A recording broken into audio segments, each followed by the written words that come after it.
Hey guys good morning. કેમ છો તમે બધા યાર? આઈ હોપ કે તમે બધા મજામાં જ છો અને ઘરે સેફ હશો, રાઈટ?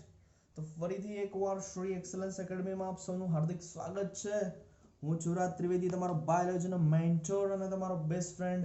તો આપણે શું ભણી રહ્યા હતા મારા ફ્યુચર ડોક્ટર્સ? આપણે ભણી રહ્યા હતા સપુષ્પી વનસ્પતિમાં લિંગી પ્રજનન, જેમાં આજે આપણે ભણવાનું છે લેક્ચર નંબર 4 NCERT નું, જેમાં આપણે શીખીશું નર જન્યુ જનક અવસ્થા. આજનો ટોપિક છે આપણો નર જન્યુજનક અવસ્થા. નર જન્યુજનક અવસ્થા મારા ફ્યુચર ડોક્ટર્સ. તો સીટ બેલ્ટ ટાઈટલી બાંધી લેજો, કારણ કે બહુ જ મજા આવવાની છે આજના ટોપિકમાં. ઓકે, તો એક વસ્તુ ફંડામેન્ટલ યાદ રાખો કે જે પરાગરજ હોય છે, જે પરાગરજ હોય છે, આ પરાગરજ એ આ નરજન્યુજનક અવસ્થાનું શું કરે છે? પ્રતિનિધિત્વ કરે છે. શું કરે છે ભાઈ? નરજન્યુજનક અવસ્થાનું બેટાજી પ્રતિનિધિત્વ કરે છે. કોણ કરે છે? તો કે જે પરાગરજ હોય છે એ નરજન્યુજનક અવસ્થાનું પ્રતિનિધિત્વ કરે છે. ઓકે, હવે પ્રશ્ન ઉભો થાય કે સરજી આ નરજન્યુજનક અવસ્થા એટલે શું? નરજન્યુજનક અવસ્થા એટલે પરાગરજમાંથી આગળ જતા નરજન્યુના નિર્માણની ક્રિયા. પરાગરજમાંથી આગળ જતા નરજન્યુના નિર્માણની ક્રિયા થાય, એ જે પ્રક્રિયા છે, એ જે ક્રિયા છે, એને કહેવામાં આવે છે નરજન્યુજનક અવસ્થા.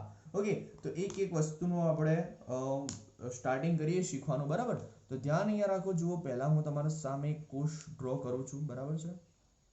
એક આપણે પરાગરજ દોરી રહ્યા છીએ. આ પરાગરજનું અંતઃસ્તર છે, ઠીક છે? આ એનું બાહ્ય સ્તર છે. ઓકે, તમને ખબર છે કે અંતઃસ્તર એ સેલ્યુલોઝ અને પેક્ટિનનું બનેલું છે. બાહ્ય સ્તર છે એ સ્પોરોપોલિનનું બનેલું છે. ઓકે, વચ્ચે આપણે અહીંયા એક ઘટ્ટ કોષ કેન્દ્ર દર્શાવી દઈએ, જોડે જોડે અહીંયા એક રસધાની દર્શાવી દઈએ, ઠીક છે? અને બાકીનો જે વિસ્તાર છે એ બની જશે તમારો કોષ રસ. અહીંયા જે છિદ્રો આવેલા છે કે જ્યાં બાહ્ય આવરણ ગેરહાજર હોય છે, સ્પોરોપોલિન ગેરહાજર હોય છે, આ છિદ્રોને જનન છિદ્રો તરીકે ઓળખવામાં આવે છે મારા ફ્યુચર ડોક્ટર્સ. તો ચાલો આપણે એનું નામકરણ કરી લઈએ કે આ બાહ્ય સ્તર થશે તમારું, આ બાહ્ય સ્તર. અને આ બાહ્ય સ્તર બનેલું હશે સ્પોરોપોલિન, સ્પોરોપોલિનનું. ઓકે, એવી જ રીતે અહીંયા આવશે તમારું અંતઃસ્તર, આ આવશે તમારું અંતઃસ્તર. અંતઃસ્તર બન્યું હશે સેલ્યુલોઝ, સેલ્યુલોઝ વત્તા પેક્ટિન. મારા જોડે બોલતા રહેજો મારા ફ્યુચર ડોક્ટર્સ. બાહ્ય સ્તર સ્પોરોપોલિન, અંતઃસ્તર સેલ્યુલોઝ વત્તા પેક્ટિનનું બનેલું હોય છે, ઠીક છે? અહીંયા જે બાહ્ય સ્તર ગેરહાજર હોય છે, એટલે કે જ્યાં સ્પોરોપોલિન ગેરહાજર હોય છે, તો આ જે માર્ગ બને છે એને કહેવામાં આવે છે જનન છિદ્ર. શું કહેવાય છે એને? જનન છિદ્ર. આ જે છે એ છે તમારું કોષ કેન્દ્ર. આ જે છે એ છે તમારો કોષ રસ. આ બનશે તમારી રસધાની. ઓકે, તો આટલી વસ્તુ પહેલા તમારા માઇન્ડમાં ક્લિયર હોવી જોઈએ, અને આઈ હોપ કે તમારા માઇન્ડમાં આ વસ્તુ એ કમ્પ્લીટલી ક્લિયર જ હશે, બરાબર છે? તો આ વસ્તુ આપણે થોડી ધ્યાનમાં લેવાની છે. ઓકે, તો એને આપણે સમજવાનો પ્રયત્ન કરીએ કે જુઓ કઈ રીતે થાય છે, બરાબર છે? તો આ વસ્તુને આપણે થોડું ધ્યાનમાં લઈ અને એને શીખવાનો પ્રયત્ન કરતા રહેવાનું છે મારા ફ્યુચર ડોક્ટર્સ. એટલે સુધી તમે આઈ થિંક કે ક્લિયર હશો. ઓકે જી, હવે થોડું વધારે શીખવાનો આગળ પ્રયત્ન કરીએ. જુઓ, થાય છે શું કે અમુક વાર આપણે જોઈએ કે આ જે તમને પરાગરજ દેખાય છે એમાં જે કોષ કેન્દ્ર છે, સૌપ્રથમ આ પરાગરજમાં રહેલા કોષ કેન્દ્રનું વિભાજન થાય છે. શેનું વિભાજન થાય છે? કોષ કેન્દ્રનું શું થાય છે ભાઈ? સમવિભાજન થાય છે. કોષ કેન્દ્રનું શું થશે બેટાજી? સમવિભાજન થશે. અને તમને ખબર છે કે જ્યારે કોષ કેન્દ્રનું સમવિભાજન થાય ત્યારે એક કોષ કેન્દ્રમાંથી બે કોષ કેન્દ્રો અસ્તિત્વમાં આવે છે. ક્લિયર? એક કોષ કેન્દ્રમાંથી બે કોષ કેન્દ્રો અસ્તિત્વમાં આવે છે. હવે તમે આ જે સેકન્ડ ડાયાગ્રામ મેં જે દોર્યો છે, સેકન્ડ ફિગર જે મેં ડ્રો કરી છે, એમાં તમે જોઈ શકો છો કે બે કોષ કેન્દ્રો અસ્તિત્વમાં આવી ગયા છે એક કોષ કેન્દ્રના. પરંતુ શું આ બંને કોષ કેન્દ્રો એ કદમાં એક સમાન છે? તો કે ભાઈ ના, એક સમાન નથી. એનો મીનિંગ શું થયું કે અહીંયા જે કોષ કેન્દ્રનું સમવિભાજન થયું એ કેવા પ્રકારનું છે? અસમ પ્રકારનું છે. કેવા પ્રકારનું છે? અસમ પ્રકારનું છે. પરિણામે એક મોટો કોષ કેન્દ્ર અસ્તિત્વમાં આવે છે, જ્યારે એક નાનો કોષ કેન્દ્ર અસ્તિત્વમાં આવે છે. આટલે સુધી તમે ક્લિયર હશો. હવે જે આ મોટો કોષ કેન્દ્ર અસ્તિત્વમાં આવે છે એને આપણે કહીએ છીએ વાનસ્પતિક કોષ કેન્દ્ર, અને નાનું કોષ કેન્દ્ર જે અસ્તિત્વમાં આવે છે એને આપણે કહીએ છીએ જનન કોષ કેન્દ્ર. અહીંયા એક વસ્તુ યાદ રાખજો કે અહીંયા અસમત્રાક તંતુનું નિર્માણ થાય છે. શેનું? અસમત્રાક તંતુનું શું થાય છે? નિર્માણ થાય છે. અસમત્રાક તંતુનું નિર્માણ થાય છે. ઓકે, એટલે આપણે એને અસમ વિભાજન તરીકે પણ ઓળખ્યું હે ને. એટલા માટે તો જે બે કોષ કેન્દ્રો બન્યા એ કદમાં સરખા નતા, બરાબર ને. અસમમિતીય ત્રાક તંતુ પણ તમે કહી શકો. ચોપડીમાં તમારો એ શબ્દ આપેલો છે, અસમમિતીય ત્રાક તંતુ, બરાબર. અહીંયા હું લખી દઉં છું, અસમમિતીય ત્રાક તંતુ. ઓકે જી, એટલા સુધી ક્લિયર. હવે જુઓ, કોષ કેન્દ્રનું વિભાજન થઈ ગયું, એના પછી થાય છે એનું કોષ રસ વિભાજન. શું થાય છે? એનું કોષ રસ વિભાજન થાય છે. હવે જ્યારે કોષ રસનું વિભાજન થશે, જ્યારે કોષ રસનું વિભાજન થાય છે મારા ફ્યુચર ડોક્ટર્સ, ત્યારે શું થાય છે? તમને ખબર છે કે પહેલા કોષ કેન્દ્રનું વિભાજન થઈ ગયું અને હવે કોષ રસનું વિભાજન થઈ રહ્યું છે. તો પરિણામે બે કોષ અસ્તિત્વમાં આવે છે. કેટલા કોષ અસ્તિત્વમાં આવે છે? બે કોષ અસ્તિત્વમાં આવે છે. જુઓ, એક આવો કોષ અહીંયા અસ્તિત્વમાં આવે છે કે જ્યાં તમારું જનન કોષ કેન્દ્ર આવેલું હતું, એક કોષ અસ્તિત્વમાં આવશે, અને એક આ તમારું મોટું અસમ પ્રકારનું કોષ કેન્દ્ર હતું, એ આખો કોષ અસ્તિત્વમાં આવે છે. ઠીક છે, અહીંયા તમારી રસધાની આવેલી છે. ઓકે, અહીંયા તમારી રસધાની આવેલી છે, અને આ થઈ ગયો તમારો કોષ રસીય પ્રદેશ. તો આ જે મોટું કોષ અસ્તિત્વમાં આવે છે એને કહેવામાં આવે છે વાનસ્પતિક કોષ, અથવા એને કહેવામાં આવે છે નાલ કોષ. શું કહેવાય છે ને? વાનસ્પતિક કોષ અથવા નાલ કોષ. અને આ જે નાનો કોષ અસ્તિત્વમાં આવે છે એને કહેવામાં આવે છે જનન કોષ. એને શું કહેવામાં આવે છે? જનન કોષ. તો આ વસ્તુ તમારે પહેલા ક્લિયર રાખવાની છે કે વાનસ્પતિક કોષ કોને કહેવાય અને જનન કોષ કોને કહેવાય. વાનસ્પતિક કોષ તમે જોઈ શકો છો કદમાં મોટો છે. વાનસ્પતિક કોષ એ કેવો છે ભાઈ? કદમાં કેવો છે? મોટો છે. કોની સાપેક્ષે? કે ભાઈ જનન કોષની સાપેક્ષે.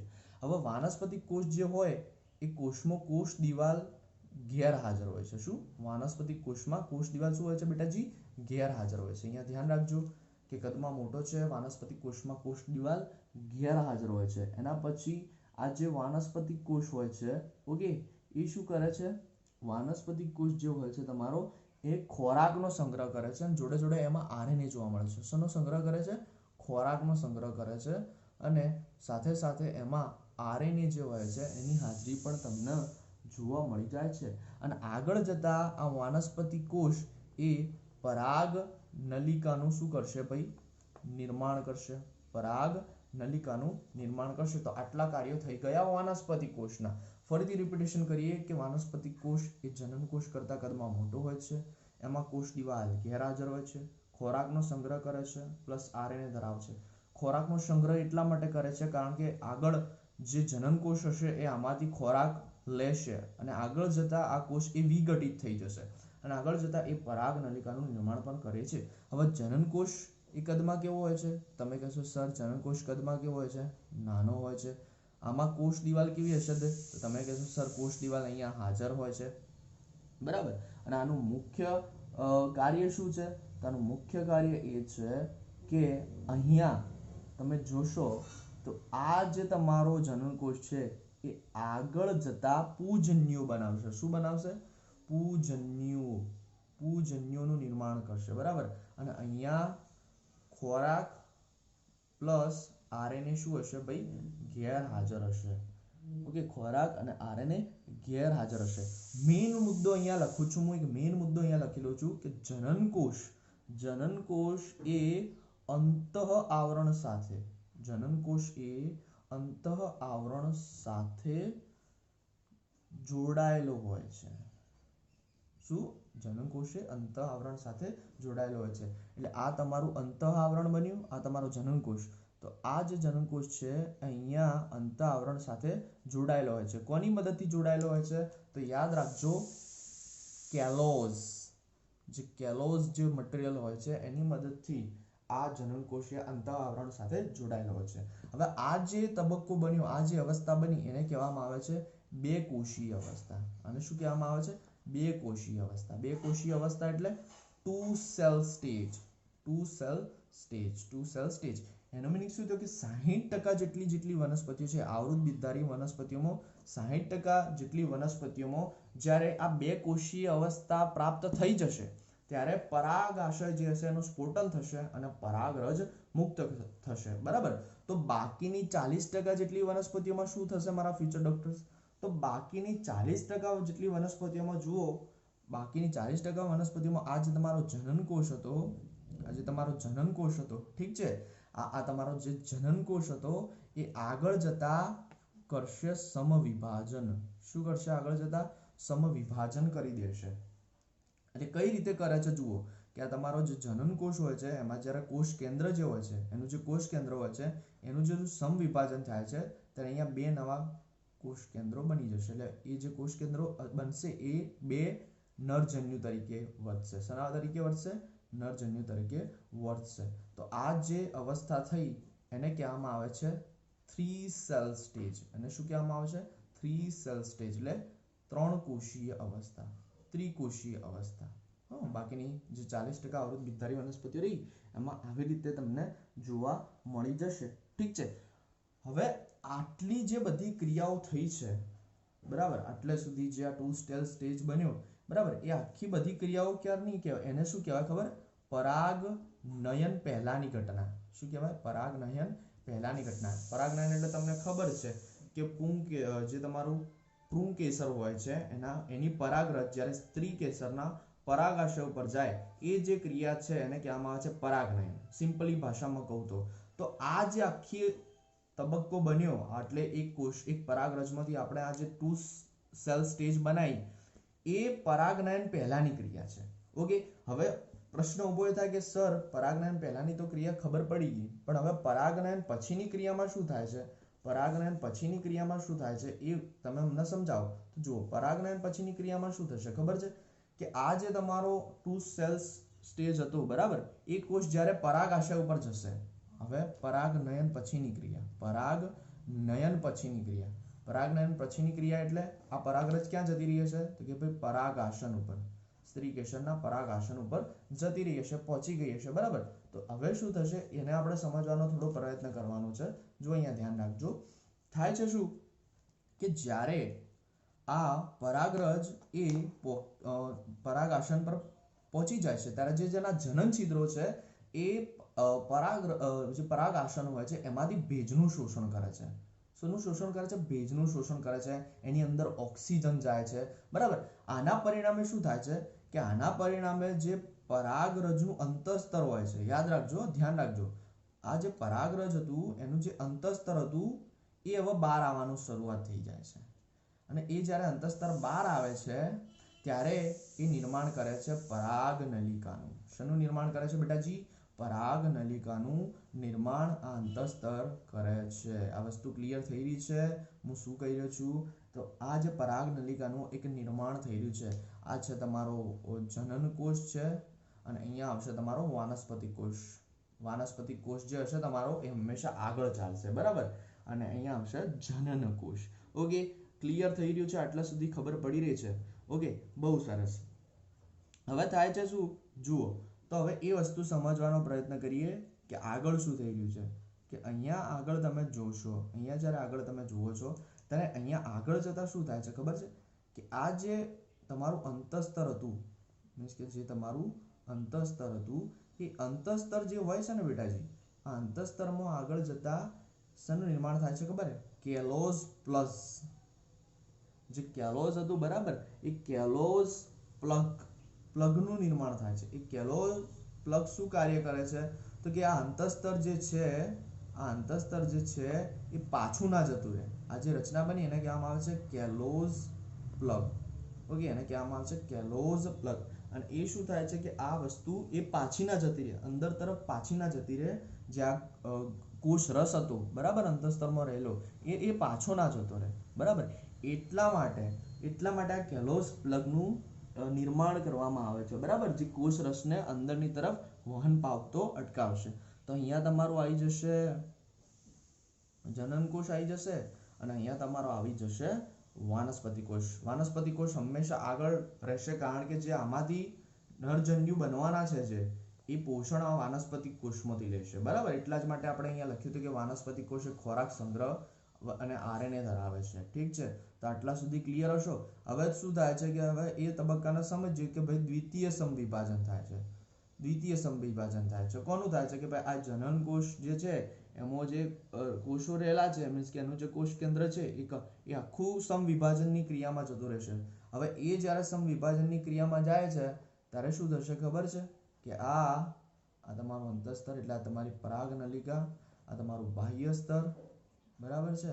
અને અહીંયા જ્યારે આ જનનકોષ એ સમવિભાજન કરે છે, જ્યારે આ જનનકોષ એ સમવિભાજન કરે છે તો અહીંયા જે બે પૂજન્યુઓનું નિર્માણ થાય છે. કેટલા? બે પૂજન્યુઓનું નિર્માણ થાય છે. અને અહીંયા વાનસ્પતિક કોષ એ વિઘટન થવાની શરૂઆત થઈ જાય છે. વિઘટન થવાની શરૂઆત થઈ જાય છે. કેમ વિઘટન થાય છે મારા ફ્યુચર ડોક્ટર્સ? વિઘટન એટલા માટે થશે કારણ કે આ પૂજન્યો એ આ વાનસ્પતિક કોષમાંથી પોષણ મેળવે છે, બરાબર. ક્લિયર છે આટલા સુધી? આ એકદમ સિમ્પલી રીતે મેં તમને સમજાવવાનો પ્રયત્ન કર્યો છે, હે ને, નીટ અને એમ્સ લેવલે, ગુજસેટ લેવલે, બરાબર છે. તો આ વસ્તુ યાદ રાખજો. હવે અહીંયા એક વસ્તુ તમારે એ યાદ રાખવાની છે કે અહીંયા જે ફલન થઈ રહ્યું છે એ પરાગનલિકા દ્વારા થઈ રહ્યું છે. અહીંયા જે ફલન થઈ રહ્યું છે પરાગનલિકા દ્વારા, અને એવું ફલન કે જે પરાગનલિકા દ્વારા થશે એને સાયફોનોમી તરીકે ઓળખવામાં આવે છે. શેના તરીકે ઓળખવામાં આવે છે? સાયફોનોમી. સાયફેનોગેમી તરીકે ઓળખવામાં આવે છે. સાયફેનોગેમી તરીકે ઓળખવામાં આવે છે એવું ફલન કે જે પરાગનલિકા દ્વારા થઈ રહ્યું છે આગળ જતા, હે ને. કારણ કે આ પરાગનલિકા આગળ જશે, ક્યાં જશે? જે બીજાશય હશે સ્ત્રીકેશનો, બરાબર, અને ત્યાં જે અંડકોષ આવેલો છે ત્યાં સુધી એ જશે અને એમાંથી બે આ જે પૂજન્યો બને એને મુક્ત કરી દેશે, બરાબર. તો આપણે અહીંયા જોઈએ તો અહીંયા તમારી જે નરજન્યુજનક અવસ્થા છે એ અહીંયા પૂર્ણ થાય છે. કઈ રીતે પૂર્ણ થઈ ગઈ? જ્યારે પૂર્ણ થાય છે, ઓકે, પૂર્ણ થાય છે, અચ્છા, ઓકે, કઈ રીતે પૂર્ણ થઈ? કે જે મેં તમને આગળ વ્યાખ્યા કીધી હતી કે નરજન્યુ એટલે જનક અવસ્થા એટલે શું કે પરાગરજમાંથી પૂજન્યો બનવાની ક્રિયા, એને કહેવામાં આવે છે નરજન્યુજનક અવસ્થા. એટલે અહીંયા તમે જોઈ શકો છો બે પૂજન્યો બની ગયા છે, ઓકે. તો નરજન્યુજનક અવસ્થામાં તમે જોઈ શકો છો કે અહીંયા શું આવશે? બે પૂજન્યો આવી જશે, વત્તા એક વાનસ્પતિક કોષ આવી જશે અને વત્તા એક પરાગનલિકા આવી જશે. શું આવી જશે? વત્તા એક પરાગનલિકા આવી જશે. તો આને કહેવામાં આવે છે નરજન્યુજનક અવસ્થા. તો આઈ હોપ કે તમને આ લેક્ચરમાં અહીંયા સમજણ પડી હશે. ઠીક છે, તો હવે આપણે શું કરવાનું છે કે અહીંયા આપણે જોવા જઈએ આગળ એક વસ્તુ થોડું સમજવાનો પ્રયત્ન કરીએ, બરાબર છે. તો આગળ તમે જોઈ શકો છો કે તમારી બુકમાં એક ટોપિક આપેલો હશે, અને ટોપિક કેવો હશે એ આપણે બી હું તમને કહી દઉં છું કે ટોપિકમાં એવું લખ્યું હશે કે પરાગરજ વિશે થોડી તમારે માહિતી આપવાની છે કે પરાગરજ એ કઈ રીતે કાર્ય કરે છે. જુઓ એનું શું છે કે એવું એક મુદ્દો એવો કીધો છે કે પરાગરજ એલર્જી પ્રેરક તરીકે, બરાબર. તો શું કહેવા માંગે છે એને સમજવાનો પ્રયત્ન કરીએ કે કેટલીક વાર પરાગરજની કેટલીક જાતિઓ હોય છે, બરાબર. એના દ્વારા શું થતું હોય છે કે મનુષ્યમાં તીવ્ર એલર્જી થાય છે અને એની શ્વાસ વાહિનીમાં તકલીફ થાય છે. શું કે પરાગરજની ઘણી જાતિઓ હોય છે. અને આ ઘણી જાતિઓની જે પરાગરજ હોય છે એ મનુષ્યમાં એલર્જી પ્રેરે છે, બરાબર. પરિણામે મનુષ્યમાં શું થાય છે ભાઈ? એને શ્વાસ વાહિનીની તકલીફ થાય છે. એલર્જી પ્રેરાય છે એટલે શ્વાસ વાહિનીની શું થાય છે? એને તકલીફ થાય છે, બરાબર. આ વસ્તુ તમારે યાદ રાખવાની છે. હવે શ્વાસ વાહિનીમાં જો તકલીફ થાય તો એના પરિણામે શું થાય કે અસ્થમા જેવો રોગ થાય, કારણ કે શ્વાસ લેવામાં તકલીફ પડે છે. પછી બ્રોન્કાઇટિસ થાય, ઓકે. અને આ જે અસ્થમા છે, બ્રોન્કાઇટિસ છે, એ બધી શ્વસન સંબંધિત બીમારી છે. કેવી બીમારી છે? શ્વસન સંબંધિત. તો પરાગરજ એલર્જી પ્રેરક તરીકે શું કરે છે કે ઘણી જાતિઓની જે પરાગરજ હોય છે એ ઘણા ખરા મનુષ્યમાં શ્વાસ વાહિનીની તકલીફ કરે છે. શ્વાસ વાહિનીની તકલીફ થાય એટલે શું થાય કે એને અસ્થમા અથવા બ્રોન્કાઇટિસ નામનો રોગ થાય. અને આ બંને બીમારી એ શ્વસન સંબંધિત હોય છે. આ વસ્તુ તમારે યાદ રાખવાની છે. હવે બીજો એનો જોઈએ તો પરાગરજ એ પોષક ઘટક તરીકે પરાગરજ એ પોષક ઘટક તરીકે તો પરાગરજ હોય છે એ પોષક તત્વથી ભરપૂર હોય છે. આપણે આગળ શીખી ગયા વનસ્પતિ કોષમાં આપણે વાત કરી તો તમે જોયું કે ભરપૂર પ્રમાણમાં એમાં ખોરાકનો સંગ્રહ થતો હતો. ઠીક છે, તો પરિણામે જે પરાગરજ હોય છે પોષક તત્વથી ભરપૂર હોય છે અને પરિણામે શું થાય છે કે પરાગરજની ગોળીઓ વિદેશોમાં ઉપલબ્ધ હોય છે, માર્કેટમાં ઉપલબ્ધ હોય છે. આ ગોળીઓમાં એકદમ વિપુલ પ્રમાણમાં ખોરાક ભરેલો હોય. હવે ખોરાક જ્યારે લોકો ખોરાક ખાતા હોય એના પહેલા આ પરાગરજની જે આવી નાની ગોળીઓ હોય છે એનો ઉપયોગ કરવામાં આવે છે. બરાબર, અને આનો ઉપયોગ ક્યાં થાય છે તો તમે જોઈ શકો છો કે પશ્ચિમના જે દેશો હોય છે, પશ્ચિમી દેશો જે હોય છે એ આ પરાગરજનો ગોળી અથવા તો એક સિરપ તરીકે ઉપયોગ કરે છે. અને પશ્ચિમી દેશોમાં તમને આ પરાગરજની જે ગોળી અથવા સિરપ હશે એ તમને બજારમાં જોવા મળી જશે. બરાબર, અને મેઇન વસ્તુ તો શું છે કે જે રમતવીરો છે, જે પ્લેયર્સ છે, બરાબર, જે આપણે કહેવાય ને રમતવીરો છે, બરાબર, તો એ રમતવીરો પણ આ વસ્તુનો ઉપયોગ કરે છે. રમતવીર જે હોય છે હે ને, જે પ્લેયર્સ હોય છે એ તો ઉપયોગ કરે છે. જોડે જોડે શું થાય છે કે જે ઘોડાઓની રેસ થાય છે, તમને યાદ આવે તો ઘોડાઓની જે રેસ થાય છે એટલે એ રેસમાં જેટલા પણ ઘોડાઓ ભાગ લે છે, બરાબર, એ દોડમાં જેટલા પણ ઘોડાઓ ભાગ લે છે, બરાબર, એ આમાં શું કરે છે એના દેખાવમાં વધારો કરે છે. ઓકે, એવા દાવા કરવામાં આવે છે. ક્લિયર? હવે થાય છે શું? ત્રીજી વસ્તુ તમે જુઓ કે પરાગરજની જીવિતતા. બરાબર, પરાગરજની જીવિતતા. તો પરાગરજ જ્યારે પરાગાશયમાંથી મુક્ત થાય એટલે એના પહેલા એની જીવિતતા ગુમાવે, હે ને, એ પહેલા એ પરાગાસન ઉપર એનું સ્થાપન થઈ જવું જરૂરી છે. હવે તમને ખબર છે કે આ તમારું પુંકેસર છે, બરાબર. હવે સમજો કે અહીંયાથી શેનું પરાગાશય જે હતું એનું સ્ફોટન થયું અને અહીંયાથી પરાગરજ નીકળી. તો આ પરાગરજ ક્યાં સુધી જીવિત રહેશે? ક્યાં સુધી એને સ્ત્રી કેસર ઉપર પહોંચી જવું પડે કે ભાઈ જ્યાં સુધી એ મૃત્યુ ન પામે એના પહેલા. શું કીધું મેં? મૃત્યુ ન પામે એના પહેલા એને આ સ્ત્રી કેસર સુધી પહોંચી જવું પડશે.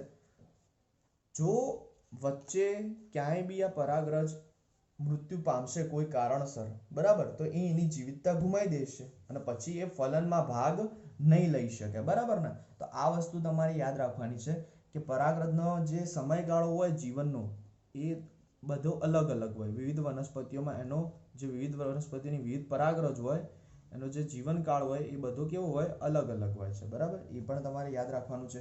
હવે ઘઉં અને ચોખા જેવા ધાન્યોમાં તમે જુઓ, એક્ઝામ્પલ તરીકે તમને સમજાવું કે જે ઘઉં હોય છે અને ચોખા, આવા ધાન્યોમાં તમે જુઓ છો તો પરાગરજ જ્યારે પરાગાશયમાંથી મુક્ત થાય તો 30 મિનિટ સુધી જે જીવી શકે, 30 મિનિટ પછી એ જીવી ન શકે. આગળ જતા એ એની મૃત્યુ પામી જાય છે. બરાબર, અને આગળ જોઈએ તો તમે અમુક કુળોને લઈ લો, જેવા કે એક્ઝામ્પલ તરીકે તમે રોઝેસી કુળને લઈ લો, બરાબર, સોલેનેસી કુળને લઈ લો.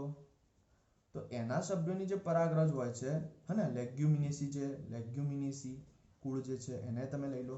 તો રોઝેસી, સોલેનેસી અને લેગ્યુમિનેસી કુળની જે પરાગરજ હોય છે, ઠીક છે, તો એ મહિનાઓ સુધી જીવંત રહી શકે છે. કેટલાક મહિનાઓ સુધી જીવંત રહી શકે છે. બરાબર, એટલા જ માટે મેં અહીંયા કીધું કે વિવિધ વનસ્પતિઓ અથવા વિવિધ કુળોની વનસ્પતિઓ જે હોય એમાં પરાગરજ રહેલી હોય એનો જે જીવનકાળ હોય એ અલગ અલગ જોવા મળે. બરાબર, અને લાસ્ટમાં તમારે યાદ રાખવાનું છે એક ટોપિક આવે છે, બહુ ઇઝી છે, એને આપણે સમજી લઈએ. લાસ્ટમાં એ ટોપિક છે જેનું નામ છે પરાગનીતિ. એનું નામ શું છે? એનું નામ છે પરાગનીતિ. પરાગનીતિ એટલે શું કે ભાઈ જે પરાગરજ હોય ને એનો સંગ્રહ કરવાનો છે તમારે. શું કરવાનું છે? પરાગરજનો મોટી સંખ્યામાં શું કરવાનો છે? સંગ્રહ કરવાનો છે. બરાબર, કઈ રીતે? તો કે ભાઈ એમાં શું હોય કે પરાગરજ જે હોય એ પરાગરજને પ્રવાહી નાઇટ્રોજનનો પરાગરજ જે હોય એને પરાગરજને પ્રવાહી નાઇટ્રોજનમાં ઘણા વર્ષો સુધી સંગ્રહિત કરી શકાય. ઘણા વર્ષો સુધી શું કરી શકાય ભાઈ? સંગ્રહિત કરી શકાય. અને એ પ્રવાહી નાઇટ્રોજન જે હશે એનું તાપમાન કેટલું? તો -196°C જેટલું તાપમાન રાખી શકાય છે. બરાબર, અને આ જે પરાગરજનો તમે સંગ્રહ કર્યો બરાબર, એને કહેવામાં આવે છે પરાગનિધિ. શું કહેવામાં આવે છે? પરાગનિધિ. બરાબર ને? તો કે ભાઈ મોટી સંખ્યામાં જે પરાગરજ હોય છે એનો પ્રવાહી નાઇટ્રોજનમાં ઘણા વર્ષો સુધી સંગ્રહ કરવામાં આવે છે, જેને આપણે કહીએ છીએ પરાગનિધિ. હવે પરાગરજનો જે પરાગનિધિ તરીકે ઉપયોગ થાય છે. બરાબર, તો આ વસ્તુનો ઉપયોગ શું આગળ જતા? તો કે ભાઈ કૃત્રિમ સંવર્ધન કરવું હોય, તમારે કૃત્રિમ સંકરણ કરાવવું હોય, તમારે ઈચ્છિત લક્ષણો ધરાવતી કોઈ વનસ્પતિ જોઈતી હોય, તો એ સમયે આ પરાગનિધિમાં જો તમે કોઈ પરાગરજને મૂકેલી હોય, એનો સંગ્રહ કરેલો હોય, તો આગળ જતા ઇન ફ્યુચર તમે આ પરાગનિધિમાંથી એ પરાગરજને બહાર લાવી અને તમારા જે ઈચ્છિત લક્ષણો જોતો હોય એવો છોડ તમે ઉત્પન્ન કરી શકો છો. તો આ વાત થઈ ગઈ તમારા પરાગનિધિમાં જે પરાગરજનો સંગ્રહ થાય છે એનો ઉપયોગ શું છે. બરાબર, તો આઈ હોપ કે આ લેક્ચરમાં તમને ખબર પડી હશે. વિડીયો ગમે હોય તો એને પ્લીઝ લાઇક કરજો, વિડીયોને શેર કરજો, આપણી ચેનલને સબસ્ક્રાઇબ કરજો. એમાં કેવું છે કે એનસીઆરટીની સિરીઝ ચાલી રહી છે, એટલે તમને હું નોટ્સમાં ભણાવું, અને જ્યારે હું નીટ અને એમ્સ લેવલનું વિડીયો લઈને આવીશ તમારા સામે, મારા ફ્યુચર ડોક્ટર્સ, ત્યારે હું જરૂર બોર્ડમાં ભણાવીશ. પણ અત્યારે તમારે આ વસ્તુમાં પણ ધ્યાન આપવાનું જ છે, કારણ કે બોર્ડ્સ પર તમારા માટે બહુ અગત્યનું છે. ઓકે, તો ત્યાં સુધી ઘરે રહો, સેફ રહો. ચલો મળીએ કોઈ બીજા લેક્ચરમાં. ઠીક છે, ચલો.